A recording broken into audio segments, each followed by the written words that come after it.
பிரம்மோற்சவம் தொடர்பான வழக்கு வேறொரு அமர்வில் விசாரணை உள்ளதால் தற்போதைக்கு பிரம்மோற்சவம் நடத்தப்பட மாட்டாது என்றும் இந்து அறநிலையத்துறை தெரிவித்துள்ளதை அண்மை செய்தியாக பார்த்துக் கொண்டிருக்கின்றோம்.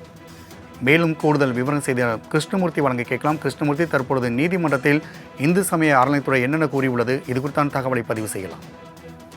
வணக்கம். சிதம்பரம் நடராஜர் கோவிலில் உள்ள தில்லை கோவிந்தராஜர் கோவில் கொடிமரத்தை அகற்றிவிட்டு புதிய கொடிமரம் அமைக்க எதிர்ப்பு தெரிவித்து கோவிந்தராஜரின் பக்தர் ஹரிஹரன் என்பவர் சென்னை உயர்நீதிமன்றத்தில் பொதுநல வழக்கு ஒன்றை தாக்கல் செய்திருந்தார். அந்த மனுவில் கொடிமரம் தொடர்பாக சைவர்களுக்கும் வைணவர்களுக்கும் இடையில் 1860ஆம் ஆண்டு பிரச்சனை ஏற்பட்டதாகவும், இது சம்பந்தமான வழக்கில் இரு தரப்புக்கும் இடையில் சமரசம் ஏற்பட்டு அதன்படி கொடிமரத்தை அலங்காரமாக வைத்துக் கொள்வது எனவும் எந்த ஒரு பூஜையும் பிரம்மோற்சவ விழாவும் நடத்தக்கூடாது என சிதம்பர முன்சிப் நீதிமன்றம் தீர்ப்பளித்ததாகவும் சுட்டிக்காட்டப்பட்டுள்ளது.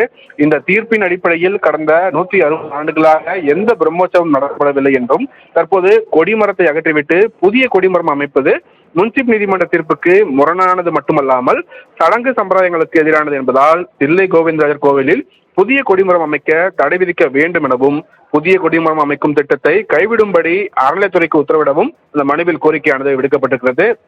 இந்த வழக்கு தலைமை நீதிபதி ஸ்ரீராம் மற்றும் நீதிபதி செந்தில்குமார் ராமமூர்த்தி அடங்கிய அமர்வில் இன்றைய தினம் விசாரணைக்கு வந்தபோது மனுதாரர் தரப்பில் புதிய கொடிமரத்தை அமைத்துவிட்டு பின்னர் பிரம்மோற்சவம் நடத்துவதற்கு அறநிலையத்துறை திட்டமிட்டுள்ளது என்பதால் புதிய கொடிமரத்தை அமைக்க கூடாது என்று வாதங்கள் வைக்கப்பட்டது.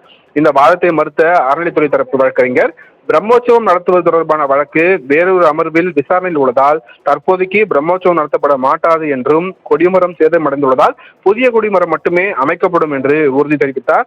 அறநிலைய தரப்பின் இந்த வாதம் குறித்து ஆணையர் ஒரு வாரத்தில் மனுவாக தாக்கல் செய்ய வேண்டும் என உத்தரவிட்ட நீதிபதிகள் வழக்கின் விசாரணையும் தள்ளி வைத்திருக்கிறார்கள். ராம்குமார்.